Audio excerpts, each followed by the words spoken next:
If your feet burn, tingle, or feel numb like you're walking on pins every single day, what you're about to learn comes from a place that has studied aging nerves longer than almost anywhere else on Earth.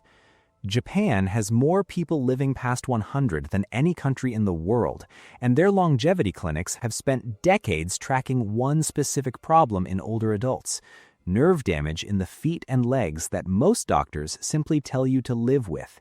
They don't accept that answer, and after today, neither should you.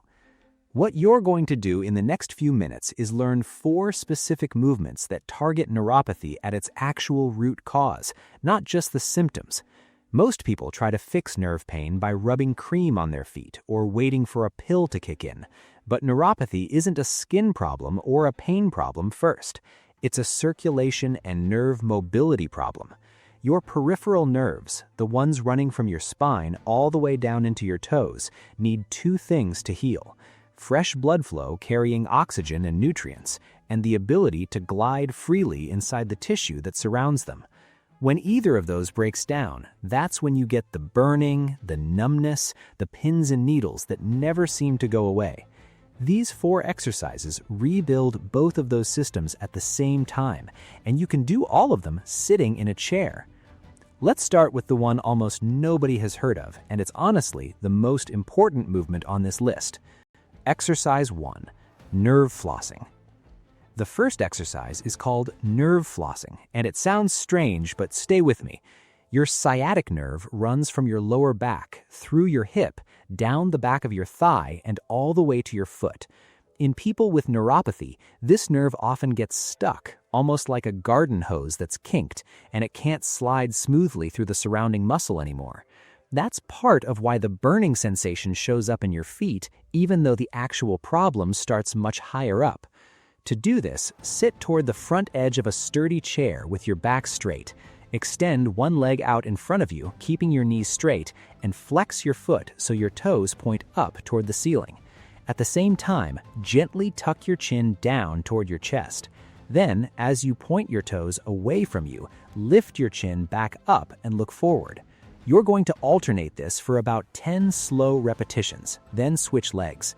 The motion should feel like a gentle stretch, never sharp or painful. If you feel any shooting pain, ease off immediately and reduce the range of motion.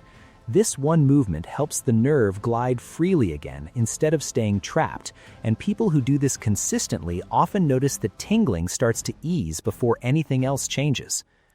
Exercise 2, ankle pump and circle combination. The second exercise focuses on getting blood back into the smallest vessels in your feet, the ones that neuropathy damages first.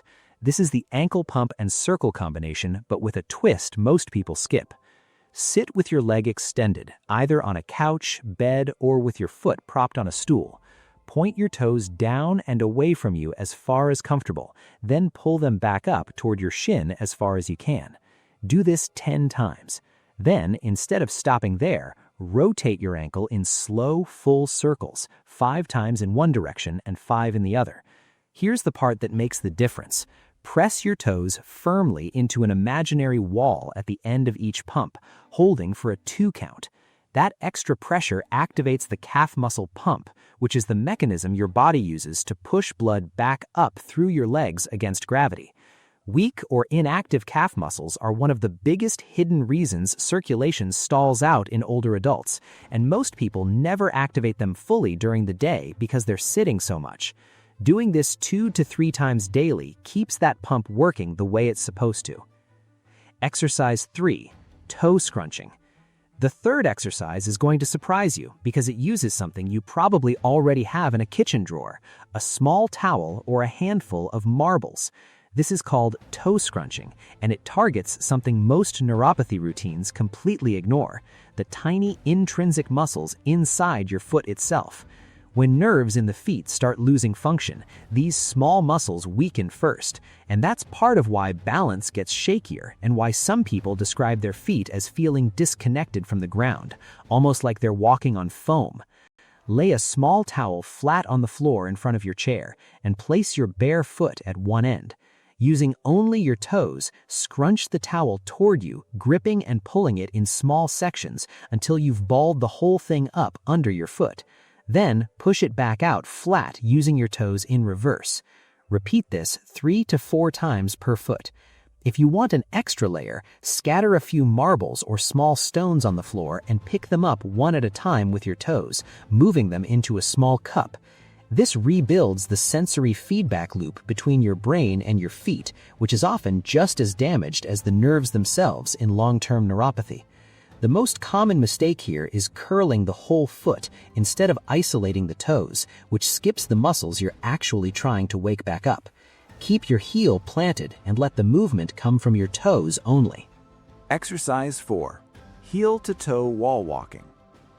The fourth and final exercise ties everything together, and it's the one that translates directly into your daily life.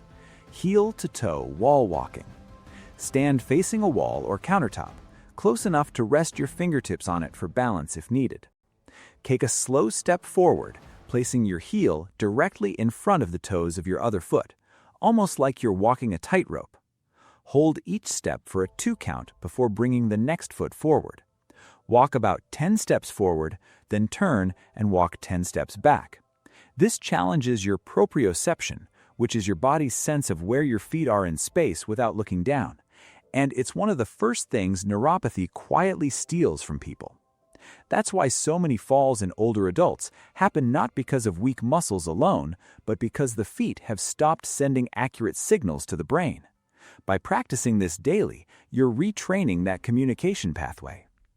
If your balance feels unstable at first, keep both hands on the counter and focus purely on the placement of your feet rather than speed. Speed will come later. Precision comes first. Here's how to actually build this into a routine that sticks. In week 1, do all 4 exercises once a day, ideally in the morning when circulation tends to be at its slowest after a night of stillness. In week 2, add a second session in the evening, focusing especially on the nerve floss and the ankle pump combination, since those two respond well to repetition. By week 3, you can extend your towel scrunches and marble pickups to a full 5 minutes per session and stretch your heel-to-toe walking distance if your balance allows it. Consistency matters far more than intensity here. Nerve tissue regenerates slowly, often over a span of weeks and months, not days. So don't judge these exercises after 1 or 2 sessions. Judge them after 3 weeks of steady practice. One more thing worth mentioning. None of these exercises should ever cause sharp, shooting, or worsening pain. Mild tingling as circulation returns is normal and even expected. Sharp pain is not. If that happens, stop and check in with your doctor, especially if your neuropathy is connected to diabetes, since foot health carries extra weight in that case. If you made it this far, you now know 4 exercises that most people with neuropathy have never even tried, because almost nobody talks about nerve gliding or intrinsic foot activation outside of physical therapy clinics. This isn't a generic stretching routine. It's a targeted approach to the actual mechanisms causing your symptoms. Try all 4 today, even if it's just for 5 minutes, and pay attention to how your feet feel by tomorrow morning.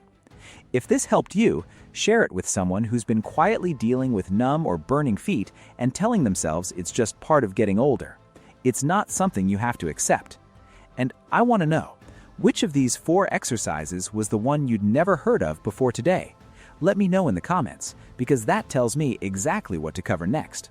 I'll see you in the next one.